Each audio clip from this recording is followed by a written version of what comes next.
Hello नमस्कार दोस्तों। उम्मीद है आप सभी लोग अच्छे होंगे। तो हम लोग अभी देख रहे थे बिहार स्पेशल, और बिहार स्पेशल में हम लोग मगध साम्राज्य कर रहे थे। और मगध साम्राज्य में बहुत सारे प्रश्न हैं, लगभग 300 से शायद कहीं ज़्यादा प्रश्न हो, है ना। तो हम लोग उसको देखने वाले हैं। अभी हम लोगों ने 2 एपिसोड में हम लोगों ने 2 पार्ट में इसको देखा। अभी कुछ और भी पार्ट चलेगा, है ना। तो हम लोग 100 से लेकर के 150 तक हम लोग क्वेश्चन देखेंगे।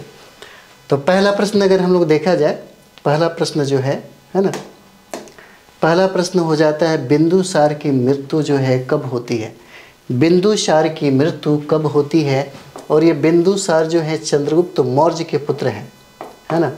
चंद्रगुप्त मौर्य के पुत्र हैं और इन्हीं की मृत्यु के बारे में कहता है। तो ये हो जाएगा 273 ईसा पूर्व, है ना। 273 ईसा पूर्व हो जाएगा। और बिंदुसार की मरने के बाद, मृत्यु के बाद उत्तराधिकारी जो है कौन बनता है, तो यही अशोक सम्राट हो जाएगा। 102 का क्या है, डी आंसर हो जाता है, अशोक सम्राट। अशोक सम्राट कब मगध का शासक नियुक्त किया, है ना, कब शासक नियुक्त हुआ। तो 103 देखिएगा 270 ईसा पूर्व में, है ना। 270 ईसा पूर्व में 103 का डी हो जाएगा। चलिए आगे हम लोग देखते हैं। 104 नंबर सवाल देखेंगे हम लोग। 104, किस साहित्य के अनुसार अशोक ने अपने भाइयों की हत्या की थी, है ना। किस साहित्य के अनुसार अशोक ने अपने भाइयों की हत्या की थी। 104 नंबर क्या हो जाएगा, सिहली, है ना। सिहली जो अनुश्रुतियां हैं, सिहली जो साहित्य है, इसमें इसका वर्णन किया गया है।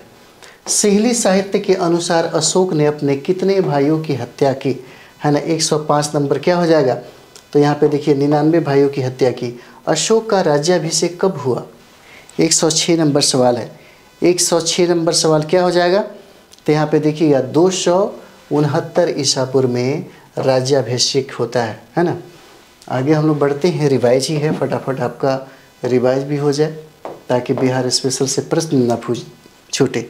अगला सवाल है 107, नेपाली साहित्य के अनुसार शासक बनने के पूर्व अशोक कहाँ का गवर्नर था। आपके लिए बहुत इंपॉर्टेंट है, 107 नंबर बहुत इंपॉर्टेंट है ना। और ये तक्षशिला के गवर्नर थे। आंसर क्या है, ए हो जाएगा। निम्न में से किस शासक को प्रारंभ में चंडाशोक या कामाशोक कहा जाता है ना। 108 नंबर बहुत VVI है आपके लिए, बहुत VVI है। किसको कहा गया है, चंडाशोक या कामाशोक, तो अशोक सम्राट हो जाएंगे। अशोक का नाम का उल्लेख कितने अभिलेखों में मिलता है। 109 है, बहुत VVI है। 109 क्या हो जाएगा, कितने अभिलेख है, तो 4 अभिलेख है ना। 4 अभिलेख है जिसमें इनका नाम अंकित है। आगे देखते हैं हम लोग 110 नंबर। निम्न में से किस अभिलेख में अशोक का नाम मिलता है। 110 नंबर क्या हो जाएगा, तो देखिए मास्की अभिलेख में मिलता है, गुर्जरा अभिलेख में भी मिलता है, और नेतुर अभिलेख में भी मिलता है। आंसर क्या हो जाएगा, आंसर आपका डी हो जाता है। निम्न में से किस अभिलेख में अशोक का नाम मिलता है ना। अशोक का नाम अशोक मिलता है। 111 का क्या हो जाएगा, उडेगोलन हो जाएगा। आंसर क्या है, ये हो जाता है ना। अगला, किस अभिलेख में अशोक को प्रियदर्शी कहा गया है। 112 नंबर बहुत इंपॉर्टेंट है, कौन हो जाएगा, भाब्रू अभिलेख में, है ना। भाब्रू अभिलेख में इनको प्रियदर्शी कहा गया है, भाब्रू अभिलेख, है ना। चलिए आगे बढ़ते हैं हम लोग। अगला सवाल है 13 नंबर। 13 कहता है कि मास्की अभिलेख में अशोक को क्या कहा गया है।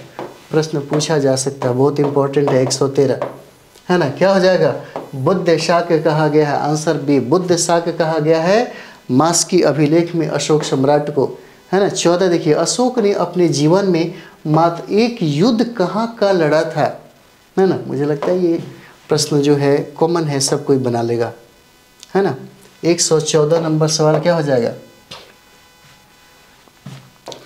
और ये हो जाता है कलिंग का युद्ध, है ना। आंसर क्या है, सी हो जाएगा। निम्न में से किस शिलालेख से कलिंग युद्ध की जानकारी मिलती है।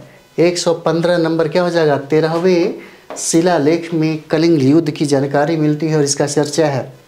कलिंग युद्ध अशोक के शासन के कौन से वर्ष में लड़ा गया था, है ना। 116 नंबर कौन सा वर्ष हो जाएगा?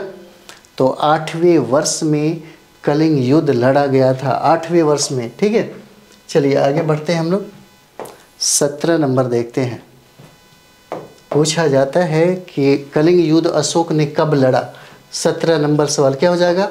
261 ईसा पूर्व में, है ना। 261 ईसा पूर्व में उन्होंने कलिंग युद्ध लड़ा। देखिए किस युद्ध के बाद अशोक ने धर्म की नीति को क्या किया? अपना लिया। 118 क्या हो जाएगा? कलिंग युद्ध के बाद इनका दिल जो है परिवर्तित हो गया। किसके अनुसार कलिंग युद्ध का मुख्य उद्देश्य हाथियों के क्षेत्र को प्राप्त करना है? बौद्ध वीवीआई हो जाएगा 19 नंबर, है ना। बौद्ध वीवीआई है किसके अनुसार? तो ये कौटिल्य के अनुसार हो जाएगा, है ना। कौटिल्य के अनुसार हो जाता है। अगला हम लोग देखेंगे 20 नंबर सवाल। देखिए राजतरंगिणी किसकी रचना है? 120 नंबर, है ना। 120 नंबर जो सवाल है आपसे पूछा जाता है, 120 नंबर बहुत इंपॉर्टेंट है आपके लिए। 120 नंबर राजतरंगिणी किसकी रचना है? तो क्या हो जाएगा? कल्हण की रचना हो जाती है, कल्हण की राजतरंगिणी। राजतरंगिणी के अनुसार अशोक जो है बौद्ध धर्म करने से पहले किस धर्म का कट्टर समर्थक था? है ना, बहुत इंपॉर्टेंट है। 121 नंबर क्या हो जाएगा? शैव धर्म का कट्टर समर्थक था, है ना। बौद्ध धर्म को अपनाने से पहले अशोक सम्राट शैव धर्म को, है ना, स्वीकार किया था, मानने वाला था। किसने अशोक को बौद्ध धर्म में दीक्षित किया था? 22 नंबर क्या हो जाएगा? उपगुप्त के द्वारा। उपगुप्त के द्वारा अशोक सम्राट ने इस धर्म में दीक्षा ग्रहण किया, है ना। 123 नंबर सवाल चलेंगे। अशोक ने अपने साम्राज्य को कितने भागों में विभाजित किया था? है ना, अशोक ने अपने साम्राज्य को कितने भागों में विभाजित किया था? 123 नंबर सवाल क्या हो जाएगा? 5 भागों में इन्होंने विभाजित किया। निम्न में से कौन अशोक के साम्राज्य का प्रांत नहीं था? 124 नंबर सवाल क्या हो जाएगा? तो मलकानगिरी नहीं था। आंसर क्या है? सी हो जाएगा, मलकानगिरी नहीं था, है ना। चलिए आगे देखते हैं हम लोग। 125 नंबर हम लोग देखेंगे यहाँ पे, है ना। 125 नंबर सवाल कहता है कि उत्तरापथ की राजधानी कहाँ थी? है ना, पूछा जाता है 125 का, बहुत वीवीआई है ना। तो उत्तरापथ की राजधानी क्या है? तक्षशिला हो जाएगा। स्वर्णगिरी कहाँ की राजधानी थी? स्वर्णगिरी, है ना, ये भी प्रश्न आपसे पूछा जाता है। 126 जो है 126 वीवीआई है, और 126 जो है स्वर्णगिरी की जो राजधानी है, दक्षिणापथ का राजधानी हो जाता है स्वर्णगिरी, है ना। अवंती की राजधानी क्या हो जाएगा? और अवंती की राजधानी जो है 27, ये भी पूछा जाता है, तो क्या हो जाएगा? उज्जैन हो जाएगा इसकी। और कलिंग की राजधानी क्या है? तो कलिंग की राजधानी तोस्ती हो जाता है। आंसर क्या है? सी हो जाएगा।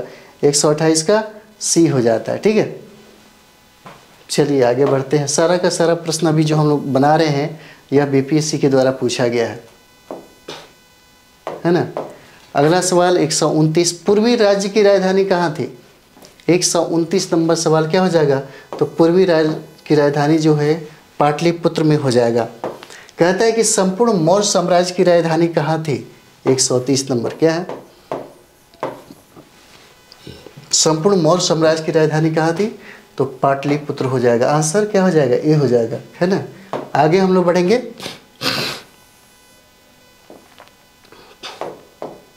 अगला सवाल है कि किस मौर्य शासक ने कश्मीर में श्रीनगर नामक शहर की स्थापना किया था? श्रीनगर किसने बनाया था?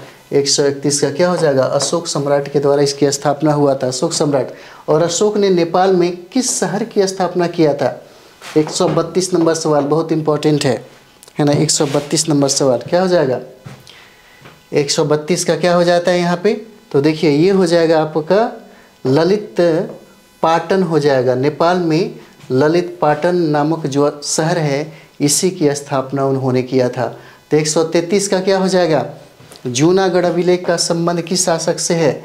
रुद्रदामन से हो जाता है। रुद्रदामन का जूनागढ़ अभिलेख हो जाएगा, है ना। चलिए आगे देखते हैं हम लोग। 34 नंबर सवाल देखेंगे।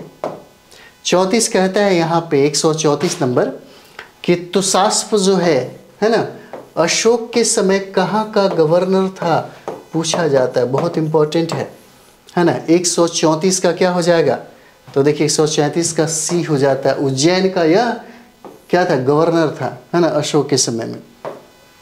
चलिए आगे बढ़ते हैं हम लोग।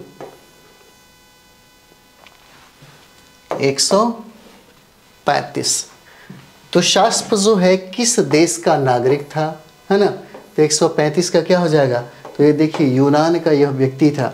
और अशोक के बाद पूर्वी भाग का शासक कौन बना था, प्रश्न पूछा जा सकता है। 136 का क्या हो जाएगा, तो सी हो जाता है। अशोक के बाद पूर्वी भाग का शासक कौन हो जाता है, तो ये देखिए दशरथ को बनाया जाता है ना, दशरथ को बनाया जाता है। अगला सवाल,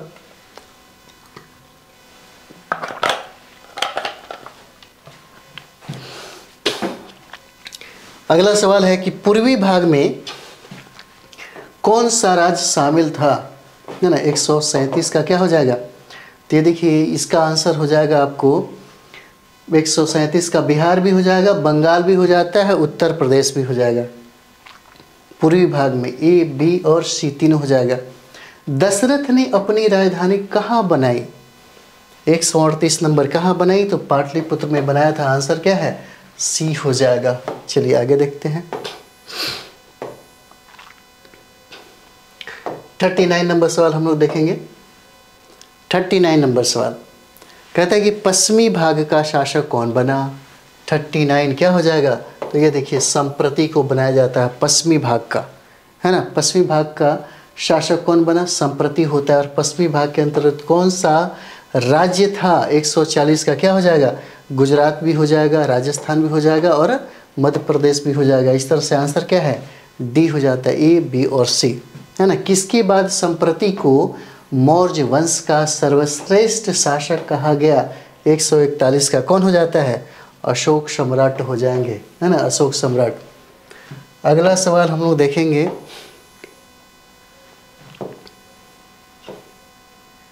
एक 142 नंबर जो है, राजतरंगिणी जो है किस राज्य से संबंधित साहित्य है, 142 नंबर क्या हो जाएगा, तो कश्मीर का इतिहास यह इससे हमको ज्ञात होता है। और राजतरंगिणी के अनुसार कश्मीर क्षेत्र का शासक कौन बना, 143 नंबर, 143 क्या हो जाएगा, तो जालौक हो जाता है ना। और निम्न में से कौन मौर्य वंश का अंतिम शासक था, मौर्य वंश का अंतिम शासक कौन था, तो बृहद्रथ हो जाएगा, जिसकी हत्या पुष्यमित्र शुंग के द्वारा कर दिया जाता है ना। आगे हम लोग बढ़ेंगे। 46 नंबर सवाल जो है देखते हैं। 46 अंतिम मौर्य शासक बृहदत्त की हत्या किसके द्वारा की गई, तो पुष्यमित्र शुंग के द्वारा किया जाता है। आंसर क्या हो जाएगा, सी हो जाएगा, है ना। आगे देखते हैं हम लोग।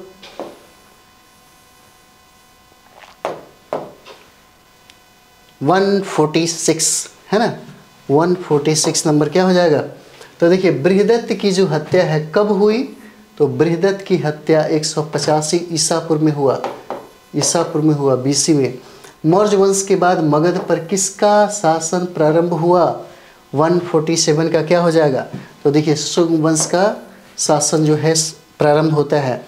अशोक मौर्य वंश का कौन सा शासक था, है ना, 148 का क्या हो जाएगा, तो देखिए ये तीसरा था, है ना, चंद्रगुप्त मौर्य, उसके बाद बिंदुसार, उसके बाद अशोक सम्राट, है ना। अगला देखते हैं हम लोग। 149 है ना, 149 धम्म शब्द का किस भाषा के धर्म का प्राकृत रूपांतरण है, 149 क्या हो जाएगा, तो देखिए संस्कृत का यह रूपांतरित हो जाता है। किस इतिहासकार के अनुसार अशोक का धर्म राजनीतिक सामाजिक समस्याओं को सुलझाने के लिए उसके दिमाग की वैचारिक उपज थी, 150 का क्या हो जाएगा, तो रोमिला थापर का अगर पुस्तक पढ़ेंगे तो रोमिला थापर स्पेशली प्राचीन भारत के इतिहास में मौर्य साम्राज्य पे बहुत अच्छा किताब लिखा है ना, इन्होंने लिखी है, रोमिला थापर हो जाती है। तो चलिए हम लोग अगले सेशन में, अगले वीडियो में अगला जो 150 से यहाँ से हम लोग स्टार्ट करेंगे, ठीक है। थैंक यू वेरी मच आप सभी लोगों को।